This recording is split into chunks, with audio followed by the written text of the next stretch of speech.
تعالیٰ فرماتا ہے کہ جب میرے بندے کی عمر 40 سال ہو جاتی ہے تو میں اس کو 3 قسم کی بیماریوں سے محفوظ کر دیتا ہوں۔ پھر جب اس کی عمر 50 سال ہو جاتی ہے تو میں اس کی ماں اور بیوی کو۔ بسم اللہ الرحمن الرحیم۔ ناظرین، ایک دفعہ ایک شخص حضرت علی رضی اللہ تعالیٰ عنہ کی خدمت میں حاضر ہوتا ہے اور ان سے سوال کرتا ہے کہ میرے بال سفید ہو جاتے ہیں، اس کا کیا مقصد ہے؟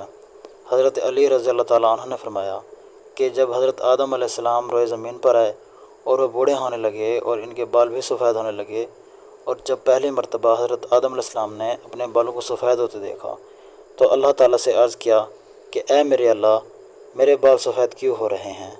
اللہ تعالیٰ نے فرمایا، بالوں کا سفید ہونا بڑھاپے، بزرگی اور تجربات میں فراوانی کی طرف اشارہ ہے۔ انسان کا بوڑھا ہونا انسان کو نفسیاتی خواہشات سے دور کر دیتا ہے اور اس بات کو واضح کرتا ہے کہ اس شخص کے پاس زندگی میں تجربات ہیں جس سے مشورہ لے کر آپ اپنے فیصلوں کو بہتر بنا سکتے ہیں۔ اس سے زیادہ بڑوں کے مشورے اللہ تعالیٰ زیادہ پسند کرتے ہیں، یعنی کہ بوڑھوں کے پاس جو تجربات ہوتے ہیں وہ اچھا مشورہ دیتے ہیں اور اللہ تعالیٰ بھی ان مشوروں کو پسند کرتے ہیں۔ اسی طرح بالوں کے احکامات کے حوالے سے آپ کو یہ بھی بتاتے ہیں کہ سفید بالوں کو اکھیڑنا چاہیے یا نہیں، یا پھر بالوں کو رنگ کرنا چاہیے یا نہیں۔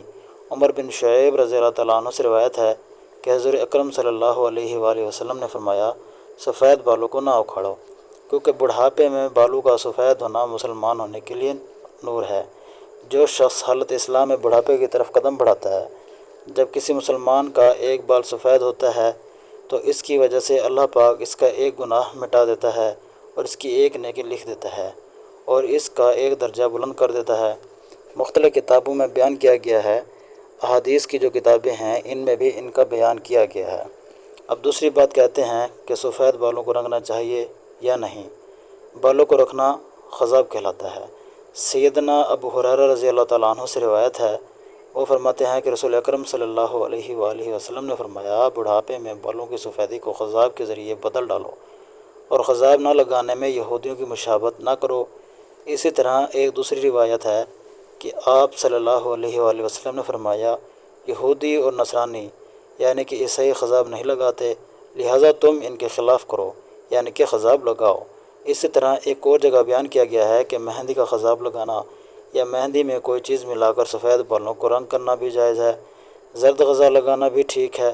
سیدنا ابن عمر رضی اللہ تعالیٰ عنہ سے روایت ہے کہ رسول اکرم صلی اللہ علیہ وآلہ وسلم بغیر کھال کے چمڑے کا جوتا پہنتے تھے اور اپنی ریش یعنی کہ داڑھی مبارک پر آپ فرش، جو ایک خاص ہے جو یمن کے علاقے میں ملتی ہے، اس کے ذریعے اور زعفران کے ذریعے رنگ لگاتے تھے۔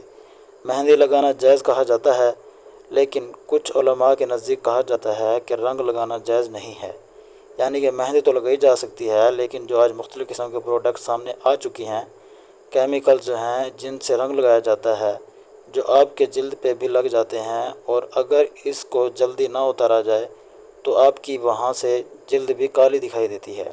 اس طرح آگے اس سے معلوم ہوتا ہے کہ آپ صلی اللہ علیہ وآلہ وسلم نے بعض دفعہ سرخ اور زرد خضاب لگایا ہے۔ احادیث میں حضور اکرم صلی اللہ علیہ وآلہ وسلم کے بالوں کو رنگنے کا بھی ذکر ہے۔ اسی طرح سفید بالوں میں سیاہ خضاب لگانا جائز ہے یا نہیں، اس حوالے سے بھی آپ کو بتاتے ہیں۔ سیدنا جابر بن عبداللہ رضی اللہ تعالیٰ عنہ سے روایت ہے کہ سیدنا ابوبکر صدیق رضی اللہ تعالیٰ عنہ کے والد کو کعبہ لایا گیا، ان کے سر اور داڑھی کے بال بالکل سفید تھے۔ حضور اکرم صلی اللہ علیہ وآلہ وسلم نے فرمایا، اس کا رنگ بدلو اور کالے رنگ سے بچو۔ ایک اور روایت ہے کہ سیدنا عبداللہ بن عباس رضی اللہ تعالیٰ عنہ سے روایت ہے کہ رسول اکرم صلی اللہ علیہ وآلہ وسلم نے فرمایا، ایسی قوم آخر زمانے میں آئیں گی جو کبوتر کے ببوتے کی طرح کالے رنگ کا خضاب کریں گی، وہ جنت کی خوشبو تک نہ پائیں گی۔ اس سے یہ واضح ہوتا ہے کہ کالا رنگ نہیں کرنا چاہیے، جو مختلف مہندی وغیرہ ہیں وہ لگا لینی چاہیے۔ سیدنا ابن عمر رضی اللہ تعالیٰ عنہ سے روایت ہے کہ رسول اکرم صلی اللہ علیہ وآلہ وسلم نے غذا منع کیا ہے۔ غذا کے 4 اقسام ہوتی ہیں۔ سب سے پہلے کہ یہ سر کے بال سارے نہ منڈوانا، بلکہ جگہ جگہ سے پھٹے ہوئے دلوں کی طرح ٹکڑوں میں منڈوانا، جبکہ دوسری جو ہے وہ یہ ہے کہ درمیان سے سر کے بال منڈوانا اور اطراف سے باہر چھوڑ دینا، جبکہ تیسری یہ ہے کہ اطراف منڈوانا اور درمیان سے سر کے بال چھوڑ دینا، جبکہ چوتھی یہ ہے کہ آگے سے بال منڈوانا اور پیچھے سے چھوڑ دینا۔ جو آج ہم مختلف فیشنز دیکھتے ہیں، مختلف سٹائلز دیکھتے ہیں جو مغرب سے ہمارے معاشرے میں آتے ہیں، ان سے منع کیا گیا ہے۔ علامہ ابن تیمیہ رضی اللہ تعالیٰ رحمۃ اللہ علیہ فرماتے ہیں کہ عدل و انصاف قائم کرنے کے لیے اللہ اور اس کے رسول اکرم صلی اللہ علیہ وسلم کی کمال صحبت اور شفقت سے انسان جسم میں بھی عدل کا خیال رکھتا ہے۔ بالوں کے ساتھ نا انصافی کی جانی چاہیے۔ کچھ حصہ سر کا کاٹ دیا جاتا ہے، کچھ حصہ ننگا کر دیا جاتا ہے اور کچھ حصہ ڈھانپ لیا جائے۔ یہ ظلم کی ایک قسم ہے۔ اسی طرح سیدنا عمر رضی اللہ تعالیٰ عنہ فرماتے ہیں کہ نبی صلی اللہ علیہ وآلہ وسلم نے ایک بچے کو دیکھا کہ اس کے سر کا کچھ حصہ کٹا ہوا تھا اور کچھ حصہ چھوڑا ہوا تھا۔ آپ صلی اللہ علیہ وآلہ وسلم نے ان کو ایسا کرنے سے روکا اور فرمایا اس کا سارا سر منڈواؤ یا سارا سر چھوڑ دو۔ اس حکم میں جوان بوڑھے تمام لوگ ہی شامل ہیں، صرف بچوں کی تشخیص کی کوئی دلیل نہیں ملتی۔ سائنس سے بھی مختلف ریسرچ کی ہے اور ان کے مطابق بالوں کے سفید ہونے کے اسباب میں پہلی وجہ ہے کہ وراثت میں چلتا ہوا آتا ہے، یعنی کہ گنجا پن یا سفید بال۔ دوسری وجہ یہ ہے کہ آٹو امیون امراض جو کہ ایک بیماری ہے، اس کی وجہ سے بھی یہ ہوتا ہے۔ تیسری وجہ ہے آلودہ ماحول، یعنی کہ گندگی کی وجہ سے بھی انسان کے جو بال ہیں وہ سفید ہوتے ہیں۔ چوتھی وجہ ذہنی تناؤ، یعنی کہ انسان جب زیادہ سوچتا ہے یا ڈپریس رہتا ہے، یعنی ذہنی تناؤ کا شکار ہوتے ہیں، اس کی وجہ سے بھی سر کے بال سفید ہو جاتے ہیں۔ یعنی کہ آپ کے ارد گرد سگریٹ رہیں، اس کا دھواں رہے، یا آپ خود بھی سگریٹ پیتے ہوں، اس کی وجہ سے بھی بال سفید ہوتے ہیں۔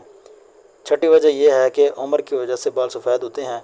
حضرت ابو ہریرہ رضی اللہ تعالیٰ عنہ فرماتے ہیں کہ میں نے حضرت محمد صلی اللہ علیہ وآلہ وسلم کو فرماتے ہوئے سنا کہ جس مسلمان کے بال سفید ہوں اپنے سفید بالوں کو نہ اکھاڑو، کیونکہ قیامت کے دن سفید بال نور بن کر ظاہر ہوں گے۔ سفید بالوں کے بدلے اللہ تعالیٰ جتنی تعداد میں سفید بال ہوں گے، سفید بال کے حساب سے اس بندے کی نیکیوں میں اضافہ کر دیں گے اور ایک ایک بال کے بدلے اس کے گناہوں کو مٹا دیں گے۔ یحییٰ بن سعید سمروی کہتے ہیں کہ میں نے سعید بن مصعب کو یہ فرماتے ہوئے سنا کہ حضرت ابراہیم علیہ السلام دنیا میں سب سے پہلے فرد ہیں جس نے اپنے مونچھوں کو کاٹ دیا، اور آپ علیہ السلام جب بڑھاپے کو پہنچے تو آپ علیہ السلام کے بال سفید ہو گئے۔ تو آپ علیہ السلام نے اللہ تعالیٰ سے پوچھا، اے میرے مالک، یہ کیا ماجرا ہے؟ اللہ تعالیٰ نے آپ علیہ السلام کو جواب دیا کہ میرے دوست، یہ میری رحمت ہے۔ بالوں کے سفید ہونے سے انسان کی شان و شوکت، عزت، وقار بڑھ جاتا ہے اور تمام برے کام اس سے بچنے کی علامت ہے۔ حضرت ابراہیم علیہ السلام نے عرض کیا کہ اے میرے مولا، یہ تو تیری شان بڑی ہے، اے اللہ میرے وقار کو بلند فرما۔ آپ صلی اللہ علیہ وسلم کا فرمان عالی شان ہے کہ جو مسلمان بوڑھا ہو گیا تو اس کا بڑھاپا اس کے لیے قیامت کے دن نور بن کر ابھرے گا۔ ایک بندے نے نبی کریم صلی اللہ علیہ وسلم سے عرض کی کہ اے اللہ کے نبی، لوگ سفید بالوں کو اکھاڑ دیتے ہیں۔ اس کا جواب سن کر آپ صلی اللہ علیہ وسلم نے فرمایا کہ جو بندہ اپنے سفید بالوں کو اکھاڑتا ہے تو اس نے قیامت کے دن اپنے نور کو ختم کر دیا۔ حضرت ابو بکر صدیق رضی اللہ تعالیٰ عنہ فرماتے ہیں کہ ایک دفعہ ایک آدمی نے نبی کریم صلی اللہ علیہ وآلہ وسلم کی بارگاہ میں پیش ہوئے اور کہنے لگے کہ اے اللہ کے رسول، ہم میں سے کون سا بندہ بہتر ہے؟ آپ صلی اللہ علیہ وسلم نے فرمایا کہ جو بندہ بڑھاپے میں پہنچ گیا اور اس کی نیکیاں بہت زیادہ ہوئیں وہ سب سے بہتر ہے۔ اس نے پھر دریافت کیا کہ یا رسول اللہ، سب سے برا کون شخص ہے؟ آپ صلی اللہ علیہ وسلم نے فرمایا جو بڑھاپے میں گیا اور اس کے گناہ زیادہ ہوں۔ حضرت انس بن مالک رضی اللہ تعالیٰ عنہ سے روایت ہے کہ رسول پاک صلی اللہ علیہ وسلم نے فرمایا کہ بچہ جب تک بالغ نہیں ہوتا اس کے نیک عمل اس کے والد یا والدین کے حساب میں لکھے جاتے ہیں۔ جب حالت اسلام میں 40 سال کی عمر کو پہنچتا ہے تو اللہ تعالیٰ اس کو ہر قسم کی بیماری، جنون، جزام اور برس سے محفوظ کر دیتے ہیں۔ جب 50 سال کی عمر کو پہنچتا ہے تو اللہ تعالیٰ اس کے حساب ہلکا کر دیتے ہیں۔ جب 60 سال کی عمر کو پہنچتا ہے تو اللہ تعالیٰ اس کو اپنی طرف رجوع کر دیتے ہیں۔ جب 70 سال کو پہنچتا ہے تو سب آسمان والے اس سے محبت کرنے لگتے ہیں، اور جب 80 سال کو پہنچتا ہے تو اللہ تعالیٰ اس کی حسنات کو لکھتے ہیں اور سیئات کو معاف فرما دیتے ہیں۔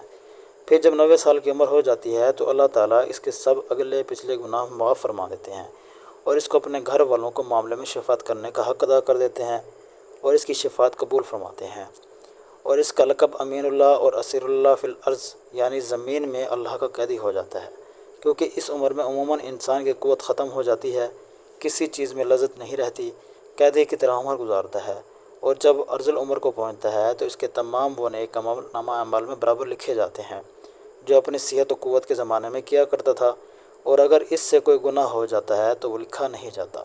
حضرت جابر بن رضی اللہ تعالیٰ عنہ فرماتے ہیں کہ آپ صلی اللہ علیہ وسلم نے فرمایا کہ حضرت جبرائیل علیہ السلام میرے پاس اور فرمایا، قسم ہے مجھے اللہ تبارک و تعالیٰ کی جس نے آپ کو حق و سچ کے ساتھ بھیجا، ایک آدمی نے 500 سال تک سمندر میں ایک پہاڑ کے اوپر رہ کر اللہ تعالیٰ کی عبادت میں گزار دیے۔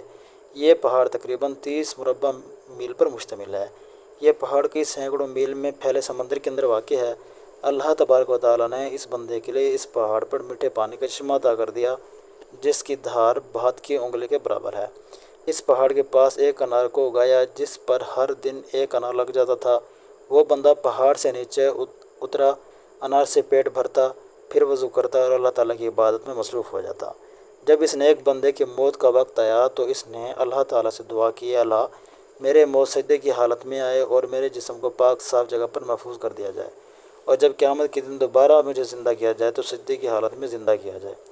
اللہ تعالیٰ نے اس خواہش کو پورا کر دیا۔ روز قیامت جب اس شخص کو اللہ تعالیٰ کی بارگاہ میں پیش کیا گیا تو اللہ تبارک و تعالیٰ اس کو فرمائے گا کہ اے میرے بندے، میری رحمت سے جنت میں چلے جاؤ۔ تو یہ بندہ سوال کرے گا، اے اللہ، میرے نیک اعمال کی وجہ سے مجھے جنت میں کیوں نہیں بھیجا جا رہا؟ دوبارہ یہی قصہ ہوگا، پھر اللہ تعالیٰ فرمائیں گے جا بندے، میری رحمت سے جنت میں چلے جا۔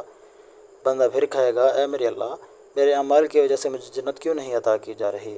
تو اللہ تعالیٰ اسے فرمائے گا کہ تجھے دنیا میں سب نعمتوں سے میں نے نوازا، اس کا اور تیری عمل دونوں کا حساب کتاب ہوگا۔ صرف آنکھ کی نعمت سے اس کے 500 سال سارے کیے گئے نیک اعمال ختم ہو جائیں گے، اور باقی سارے جسم کے اوپر جو احسان ہوں گے وہ زیادہ ہوں گے۔ اللہ تعالیٰ فرمائے گا کہ اس بندے کو جہنم میں ڈال دو۔ جب اس کو جہنم میں لے جانے کے لیے پکڑا جائے گا تو وہ بندہ کہے گا، اے اللہ، مجھے اپنی رحمت کے ذریعے جنت میں بھیج دیں۔ اللہ تعالیٰ فرمائیں گے کہ میرے اس بندے کو ادھر لاؤ۔ جب اس کو لایا جائے گا تو اللہ تعالیٰ فرمائیں گے کہ تجھ کو پیدا کرنے والا کون ہے؟ اور بندہ کہے گا، اللہ تعالیٰ، آپ ہی مجھے دنیا میں زندگی دینے والے ہیں۔ پھر اللہ تعالیٰ فرمائے گا کہ تجھ کو 500 سال تک زندہ رکھ کر عبادت کی توفیق دینے والا کون ہے؟ تو جواب دیں گے کہ یا اللہ، آپ نے ہی مجھے زندہ رکھا اور عبادت کی ہمت دی۔ اللہ تعالیٰ فرمائے گا کہ تجھے سمندر میں پہاڑ کے اوپر کس نے پہنچایا اور وہاں پانی اور انار مہیا کرنے والا کون ہے؟ وہ بندہ جواب دے گا، یا اللہ، آپ نے ہی مجھے سب کچھ عطا کیا ہے۔